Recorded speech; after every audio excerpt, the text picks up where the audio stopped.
If you got charge-offs reporting on your credit or your clients and you're disputing them just like collections, you're missing the most powerful strategy to get them deleted. In this video, I'm going to break down how to legally challenge charge-offs using consumer law and factual disputes that actually work. Let's start by talking about what a charge-off actually is. A charge-off is not the same as a collection. It's not a third-party debt. It's when the original creditor has written off the debt as a loss, but continues to still report it to the credit bureaus. That means it's still owned by the original lender, and because of that, it's held to stricter legal reporting standards than a collection account. So here's what that means for you. The creditor has to be extremely accurate in how they report that account. If they're not, you can dispute it and potentially force a deletion even if the account is legit. There are 3 key laws that give you leverage when it comes to disputing charge-offs. First is the FC, the Fair Credit Reporting Act. Section 611 gives you the right to dispute any inaccurate or incomplete information.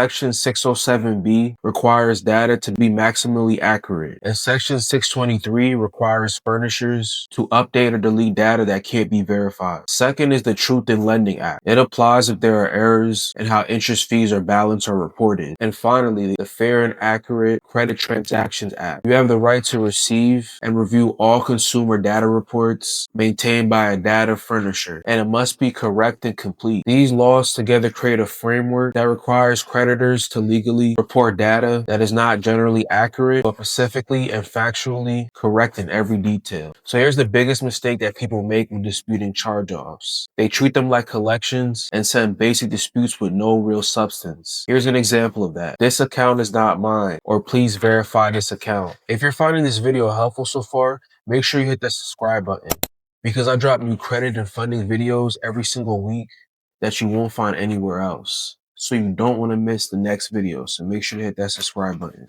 That kind of language won't get you far with charge-offs. Instead, you need to challenge specific verifiable errors in the way the account is being reported. These are called factual disputes, and they're your best weapon against a charge-off. Before you send a dispute, you need to audit the way a charge-off is being reported. Here are the most common reporting violations and inaccuracies to watch out for. First is payment history after a charge-off. Once an account is charged off, it should not show new payment activity unless payments were actually made. If there's payment history showing up after the charge-off date, but you didn't pay anything, that's a violation. Second is incorrect balance. Creditors often continue to report the full charge-off balance without deducting payments or settled amounts. If the balance isn't updated after a payment or a settlement, that's inaccurate reporting. Third is wrong date of first delinquency. This date determines how long the account can stay on the report. If it's reported incorrectly, the account can be on the report longer than allowed. And fourth, reporting as open instead of closed. Once charged off, the account should not report as open. It should report as closed. If it's marked open or past due while charged off, that's contradictory. Fifth, incorrect status codes. Status codes must align with the charge-offs. If the account is marked 120 days late with no charge-off day, or if the status jumps from month to month, it's inconsistent. 6. Duplicate reporting. Some charge-offs are listed under the original reporter and also under the debt buyer without a balance update. If both show a full balance,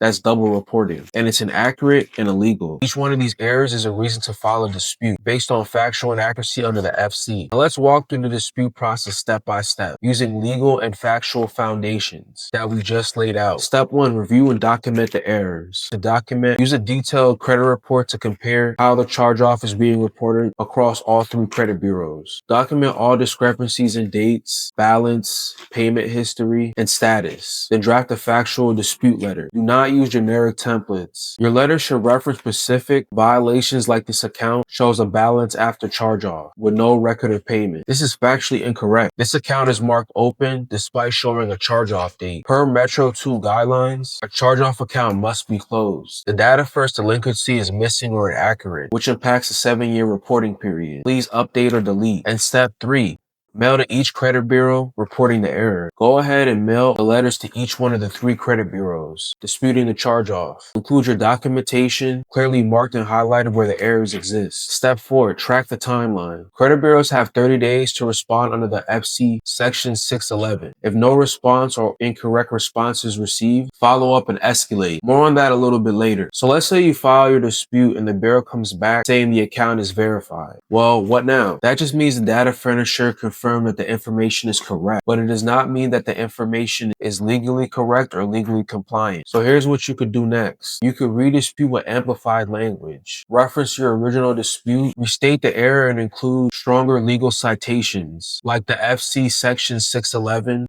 and Section 623. Call out the bureau that failed to correct the inaccurate information and now was knowingly reporting incorrect data. And you can also file a complaint with the CFPB. Use the CFPB platform to submit a formal complaint against the credit bureau and the data furnisher. Outline the timeline, your dispute details, and all of the violations. You can also file a notice of intent to litigate if needed. If the violation is clear and the credit report continues to show incorrect data, send a formal notice of intent to sue. Most companies will either correct the record or delete the account rather than risk legal litigation. Now here are some key principles to remember. Every charge-off must be 100% accurate, 100% complete, and 100% verifiable. You don't need the account to be invalid to get it removed. You just need the reporting to be flawed. The more precise your dispute, the more pressure it applies. Generic letters don't work. Legal facts-based arguments do. And if you want to learn how to legally remove late payments, make sure to check out this video here. I'm out though. Peace.